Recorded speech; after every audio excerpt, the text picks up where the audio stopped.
to get much stuff watched this week? Do you know, I have watched a pound of stuff this week because we had the bank holiday, which was great. Yeah. So I watched The Hateful Eight for the first time. I absolutely hated the first hour, and I was like, if this doesn't get better, I'm just going to go to bed because I'm really not enjoying this. And then they poisoned the coffee, and it's like an entirely different film. And I was like, this is brilliant. I could have easily watched more of the second half of the film. Of course, Walton Goggins is so good in it.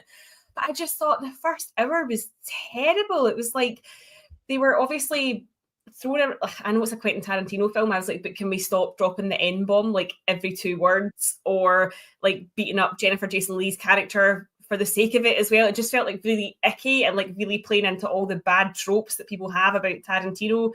And then it became this kind of like cool murder mystery type, almost like a sort of Agatha Christie, like gather everyone in the room and I'm going to tell you how. Like, and I really, really enjoyed that. I thought that was great. But yeah, the first half I struggled with. But I'm glad I watched it actually because the payoff was good. Yeah, what did you think? I don't. Do you know this fact about the guitar in the film? No. You know how Jennifer Jason Leigh's playing a guitar? Yeah. Well, the guitar she was actually playing is this old vintage guitar, and they forgot to swap it out for the prop guitar when it gets smashed. So when you, I don't know if you remember when the scene where the guitar gets totally smashed because she's playing it, and just this, almost like a sort of petulant moment, where it gets smashed, and the expression in Jennifer Jason Leigh's face is genuine because she knows that this guitar is like totally, like it was worth like thousands of pounds.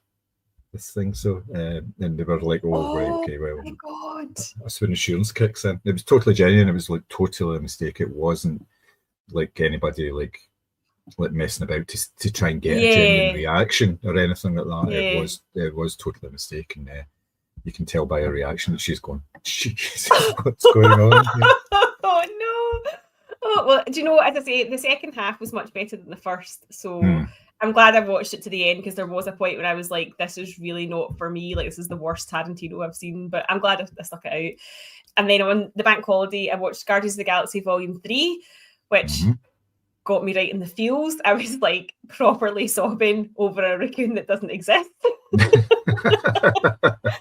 But it really, like, I think because I was thinking of like our cat's been not well and stuff like that, and I was just like, I don't want to be in this position. And it was obviously the mask on, and he was struggling to breathe, and his backstory is so horrible. And then there's this scene where like they think they're all going to break out, and they're talking about giving themselves names and stuff. And I just absolutely burst. Like, yeah, that was, I really, really enjoyed that actually. But obviously, that's a franchise that seems to have sort of died off. Like, obviously the ending of it sets it up with these are the new Guardians, but I don't think they've done anything with that since. And I've not heard that there's anything sort of in the pipeline for that, is there? There's a few of them that are going to be in the Avengers films that have been announced.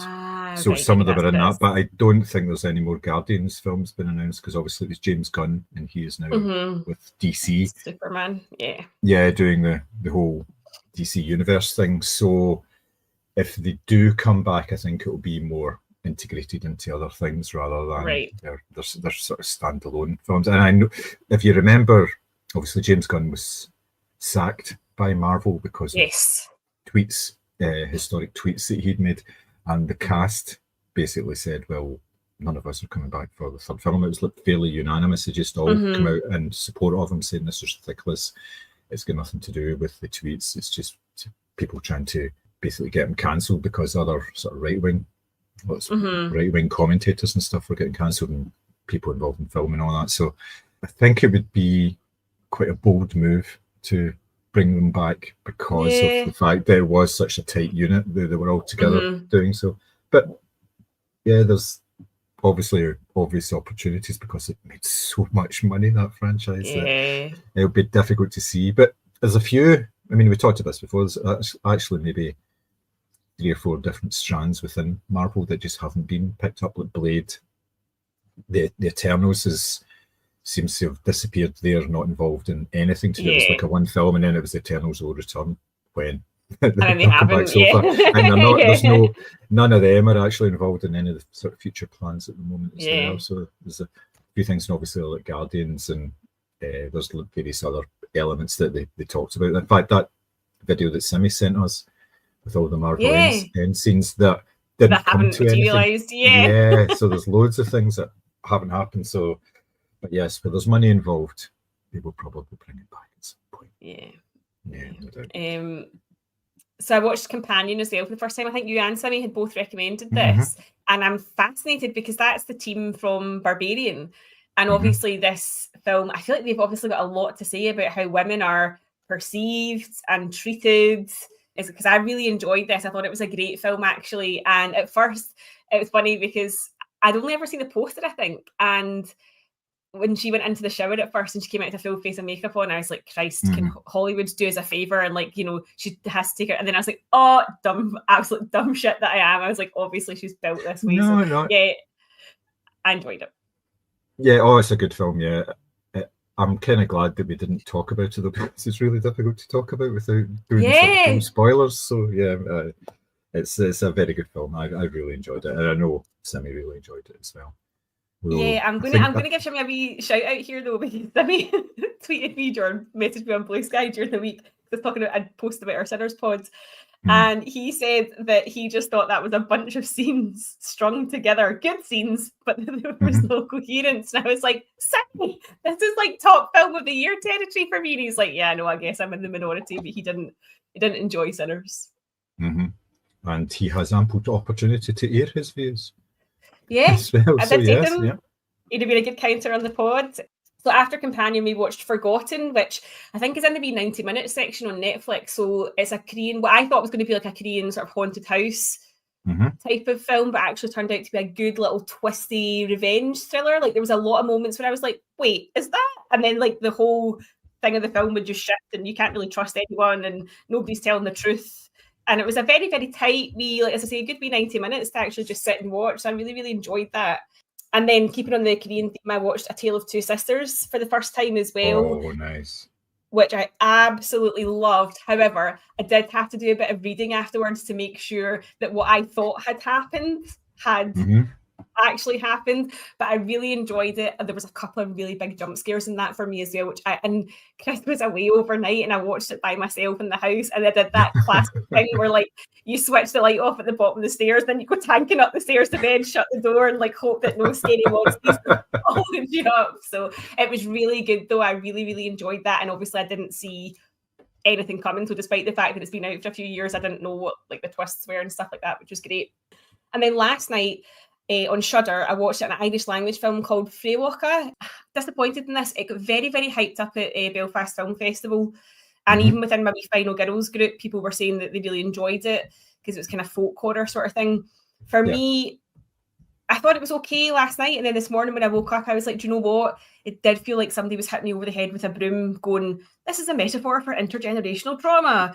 And actually, given that, funnily enough, that article that Simmy had sent about literalism, I was like, oh, that kind of falls into that category. So I was a wee bit disappointed with that. There were some really nice things to look at in it. Like it was doing some nice visuals, but it felt like it all built up into nothing, which I just didn't really like. So there was that. In terms of TV, I watched Scandinavia with Simon Reeve, which is a wee 3-parter on BBC iPlayer. It basically covers all the Scandi countries and talks about everything from like environmentalism, immigration, parental leave, economy, like loads of different things, and just talks about how they sort of have ended up constantly winning like the prizes for like happiest, healthiest, safest countries in the world and things like that. So it was a good wee 3-parter that as well.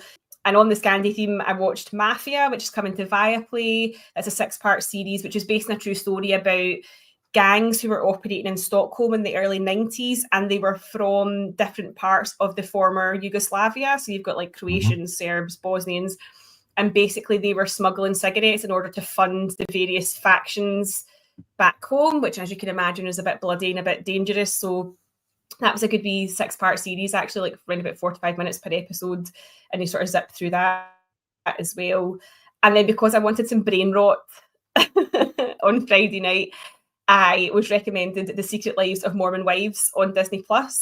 And it's basically like The Real Housewives meets Selling Sunset meets a whole bunch of Mormon TikTokers.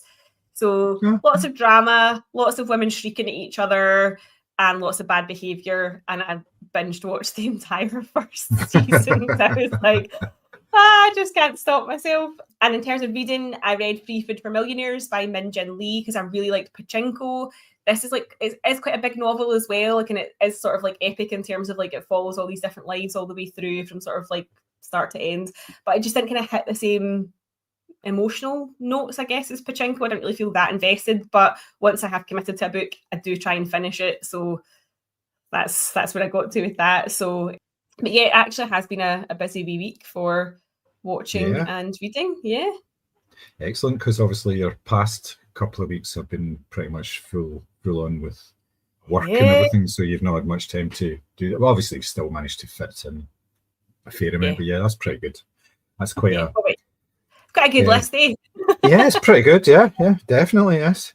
For myself, I'll start off actually with theatre because I've been to a couple of things. Last night, I went to see The Book of Mormon, which was excellent. It's so good. Is that your first time? Yes. Yeah, I had never seen it before, and I deliberately stayed away from the soundtrack so that it was all completely fresh when I actually went to see it.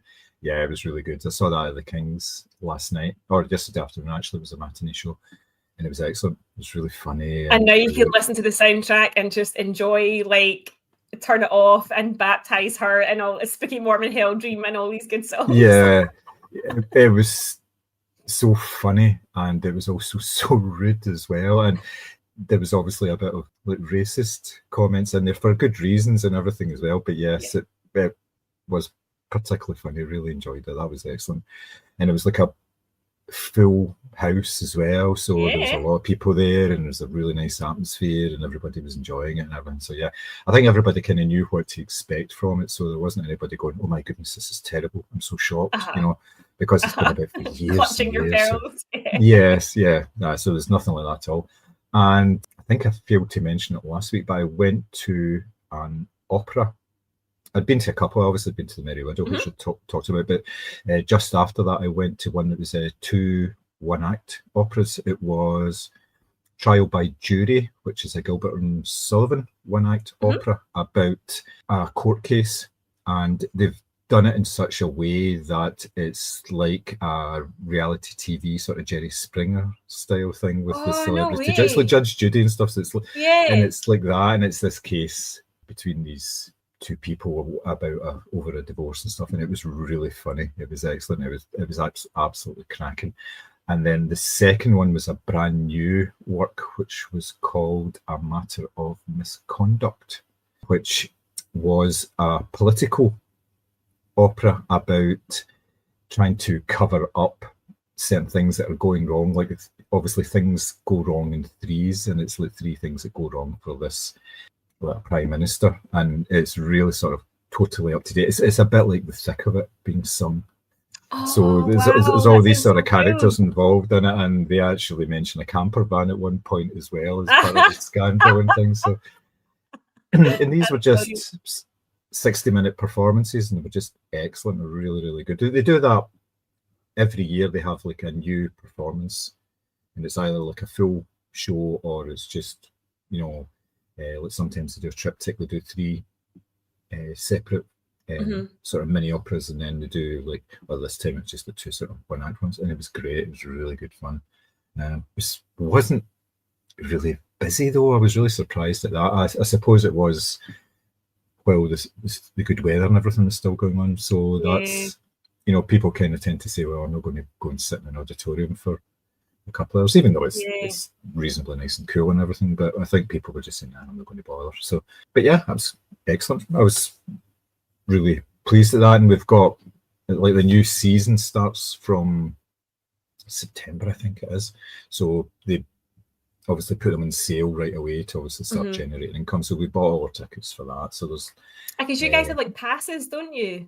Well, we used to. They used to do something like that, but now it's just a sort of Friends of Scottish Opera thing where you can book early. It's like you get early booking, and they send you a magazine once every 6 months or something like that, that kind of thing. Yeah, and you get 10% off an extortionate bar. So, your 20-pound glass of wine. Yeah, only costs you 18. You know, so, so yes. But yes, that's all good. So yeah, we've been enjoying that as well, and we've got ourselves tickets for Hamilton. It's coming up at the end of the year. Oh, I really need to try and get tickets to that, actually. Yeah, my daughter wanted to go and see that. We've obviously seen the performance. It's on Disney Plus, but that was a couple of years ago now, and I've always wanted to go and see it. But then, and it's just down to sort of reasonably priced tickets now rather than stupidly priced tickets, because you know it was so expensive. But look, going down to London and doing stuff, you know, oh, we're going to see Hamilton. How much? No, you're all right. Oh, we're going to see Cabaret. Actually, that's more expensive. I know. Do you know, funnily enough, we tried to get Talking Sopranos tickets because that's coming to Glasgow. One, it sold out in less than like 60 seconds because I couldn't get tickets and I logged on at 10 o'clock. But also, the cheapest tickets that I could find were like £165. Now, I get that they're obviously big stars and it's a big show, but I was like, Jesus, ×2 plus booking fee. That's a lot of money for a 90-minute show. And considering it's two people talking, and they may have like at best a screen behind them that shows things with some clips, yeah, and you know, it's not as if there's a full orchestra and singers, you know, so where's the money going for that one, you know? Yeah, and to go listen to the Talking Sopranos podcast instead. Yeah, exactly. Yes, that's why I don't get about some of these live podcast shows, because they are pretty much just doing what they do. Yeah. On that, but yeah, I suppose it's another income stream, isn't it? So, that's true. So in terms of films, I watched the first Terrifier film at the start of the week, and it's really good. I really liked it. It's very gory. There's not too much of a story, to be honest. Yeah. It doesn't go into any. You don't get the origin story of the clown or anything in this film. I haven't seen it either 2 or 3, so I don't know what they're like. Last night. Yeah. Yeah, so according to him, it's a Christmas film. I don't think it's quite getting added to the list somehow or other. Good stuff, yeah. So I watched that, and that was really good. It was very gory, and there was some very sort of clever deaths, and it's quite a funny premise as well, because the clown's got this tiny wee top hat that he wears askew at the top of his head. Well, his head is his mask and stuff like that. So that was good, yeah. Obviously, I watched the 2 films that we're going to be talking about later, and I watched a film on Friday night called Shadow in the Cloud, which is a 1943 set film. It stars Chloe Grace Moretz. She is taking a box onto a military aircraft. She's military, and she's going onto this military aircraft, and she opens up the box at one point, and it kind of glows. And you're going, okay, what's going on here? And when she actually gets onto the flight, it's all very mysterious and she's confidential what she's doing. The crew don't like her for a start, and they kind of banish her to one of the it's not the cockpit, it's the gunnery pit underneath the plane, the transport plane. And she sees this thing on the wing, and it's some sort of a demon or something, and it's all got to do with why is that there, what's in the box, are they related, what's going on, you know. And for maybe the first 45 minutes in the film, she's actually just on the radio talking to the crew who are just above her, and you're hearing all the different voices and all that. So it's quite an unusual way to have a film. And then the second half, it changes somewhat. But it was an excellent film. I saw it when it came out about 3 years ago, and it's on BBC iPlayer. I was going to say, wait a sec, that sounds like I might enjoy that. Yeah, and it's just a quick 90-minute film as well. So it's not the best film you'll ever see, but it's not the worst. By far not the worst film. I mean, Chloe Grace Moretz is really, really good in it, because just a fantastic actor, let's face it. So yeah, that was kind of it in terms of film, because I've not really seen too much. I wasn't able to go to the last press screening and stuff because of you know, life getting in the way for a change. Yeah, but TV wise, I've been catching up and trying to finish off things that I've been watching so I can start fresh, because I've got a list like a mile long of like stuff that I want to watch. Stuff like Andor season 2, for instance. Like there's loads of stuff I want to see. So I've been kind of trying to get rid of things. So I watched Beatles 64, the documentary that's on, I think it's on Apple. Yes, it's on Apple. About the Beatles in America, the first trip to America in 1964. And there's loads and loads of archive footage and stuff. And they've gone through the same process that they went through with the Get Back film or TV show, in that they've enhanced all the music they've used their new processes in order to sort of brighten it up and actually bring it out, because a lot of it is just sort of like recordings from TV shows, and they managed to separate out all the elements and actually sort of punch it up. So it actually sounds pretty decent as well. And it's all about them like doing all these concerts and traveling about and not really being able to do a lot of things, except when they were in New York. I think it was the Ronettes took them out, and they took them to Harlem. They took them to some clubs in Harlem, and nobody knew who they were, even though they were on the like front pages of all the sort of major newspapers, and it was Beatlemania.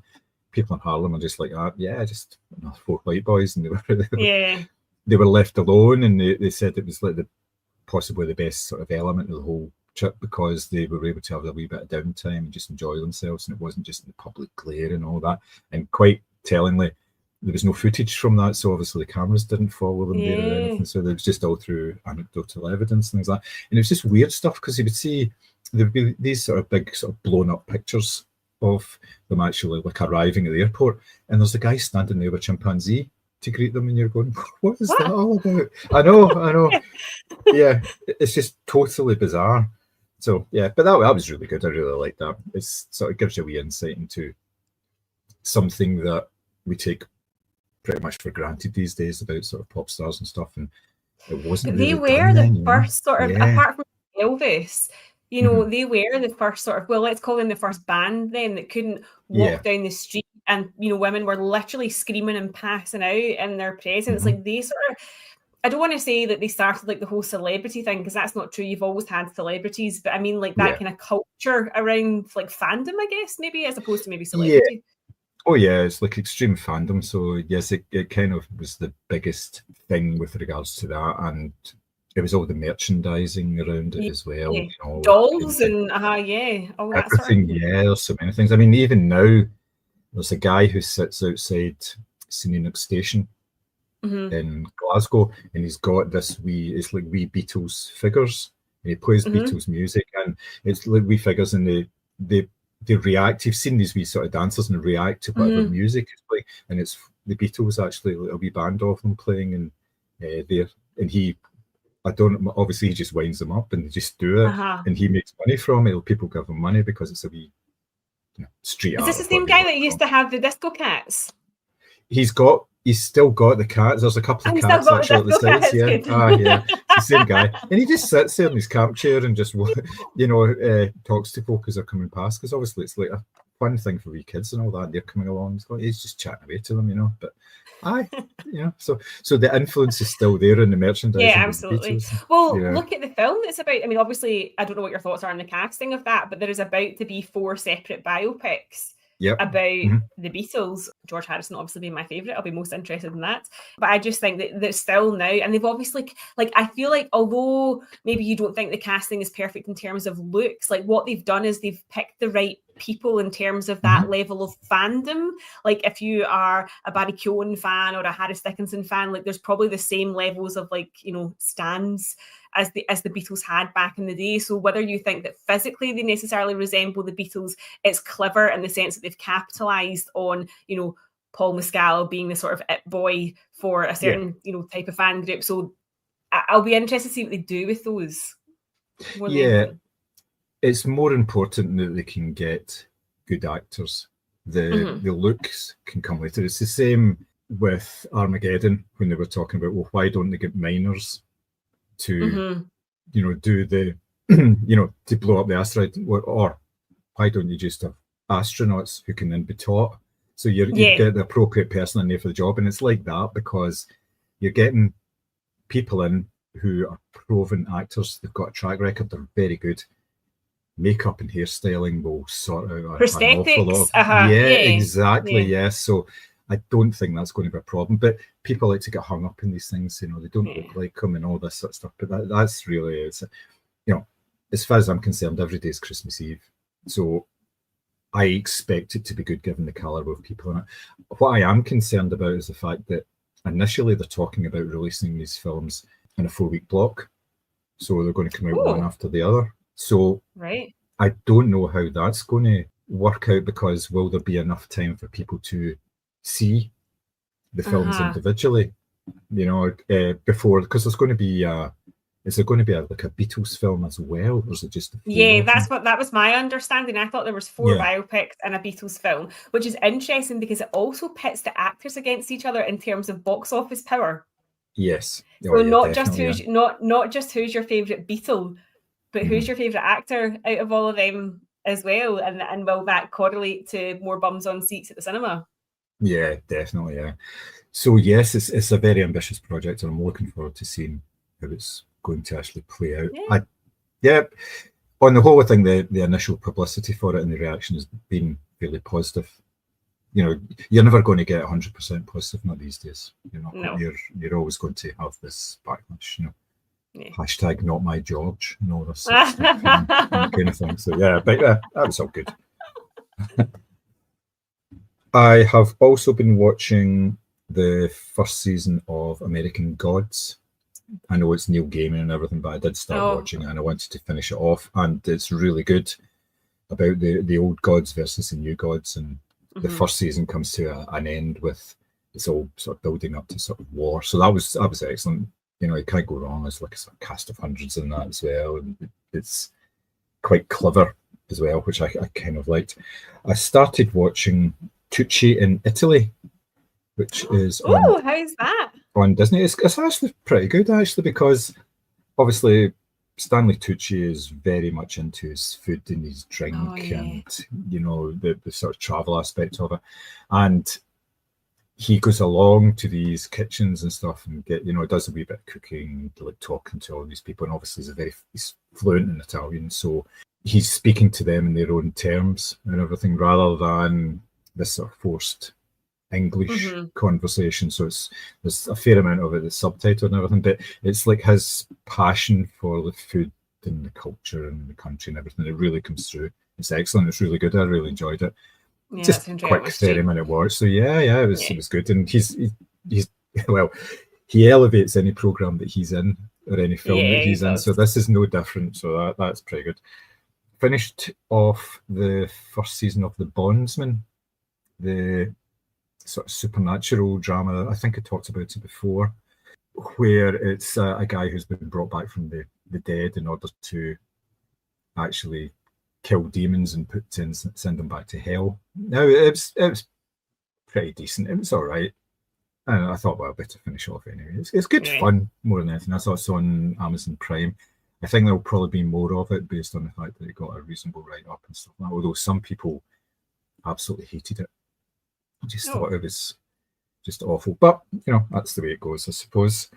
Just about to finish Berlin ER, which is on Apple TV Plus as well. It's medical drama based in the worst hospital in Berlin, where all sorts of shit goes wrong, and the doctors are either horrible, incompetent, or they're junkies as well. So there's all this sort of stuff going on. So it's pretty full on, and it's like lots of various wee storylines about the actual staff themselves, and obviously all the medical stuff. And it's very gritty and dirty and everything. But it's good. It's good fun. It's quite good. And obviously present day or. Oh yeah, present day, yes. And it's obviously German language as well. You've got the option of watching German language or watching it in English. So I tend to watch it in the original language because you get more of the intonation and all that sort of stuff. We kind of do that anyway. Last two things, I started watching this anime called Lazarus, which is from the makers of Cowboy Bebop. And this is a really interesting wee story as well, because the lead up to it is there's a scientist who 3 years ago created a drug that basically eliminated pain. It didn't eliminate like diseases and stuff like that, but it meant that if you're in pain or anything, then you don't feel anything like it at all. You feel totally normal all the time. And then he disappeared off the face of the earth and nobody knew what he was doing. But because this drug was so available and basically cheap, everybody started taking it. And then the scientist turns up and says, well, see this drug that has been, making you feel as if you're like totally normal. Well, there is a bit of a side effect to it in that it stays in your body and it starts killing you after 3 years. So the first people who have started taking it are all going to die. And the only way for you to stop it is to try and find me because I've got a cure. Wow. Which is a really good premise for, you know, a TV show or even a film to go off of. And the whole thing is the hunt for him, then the people would get enlisted and actually to find him. And it's obviously done in this very sort of hyper real anime state. But there's fights in it, obviously, and they are worked on by Chad Stahelski, who's behind the John Wick. Was it 87? It's not 87 North. I can't remember the name of his production company, but it's them. And he was brought in to advise on him, and then he said, "Well, why don't I just tell you what should be done so you get fully involved in all this as well?" And it looks really good, and you can tell because of the style of it. And obviously they can do a lot more because it's animated rather than live action. There's certain things, there's certain physical laws that you can break with these sort of things. But that's really good. I'm really enjoying that. That sounds amazing. Yeah, it's on Channel 4. It's part of their Adult Swim strand on there. So, I mean, it's only 25 minutes, but the problem, obviously, with Channel 4 is there's like a shit ton of adverts as well at the start and in the middle, which, fair enough. And the last thing is Department Q on I really Netflix. fancy this. Yes. It's based on a book series by a Danish writer whose name I haven't got to hand at the moment. And it was made into a series of Danish films as well. I think I've seen the first 2, maybe 3 films. The first film was run about 2014, 2015. And I remember seeing it at the Glasgow Film Festival at the time. It was shown there. It's really good. It's the basis of it is this. So you man police detective who has gone through a bit of a trauma and that he was nearly killed is brought back in and they don't know what to do with him. And at the same time, there's an emphasis on sort of getting high profile cases sorted out, and it's all these cold cases. So it basically starts the cold case unit, and it's initially just him and the guy in the new version is, I think he's Kurdish, I'm not sure, but it's another minority in the Danish one. But what they've done with this is they've transplanted it from Copenhagen to Edinburgh. So it's set in Edinburgh, this one, and Matthew Good is the lead detective in it.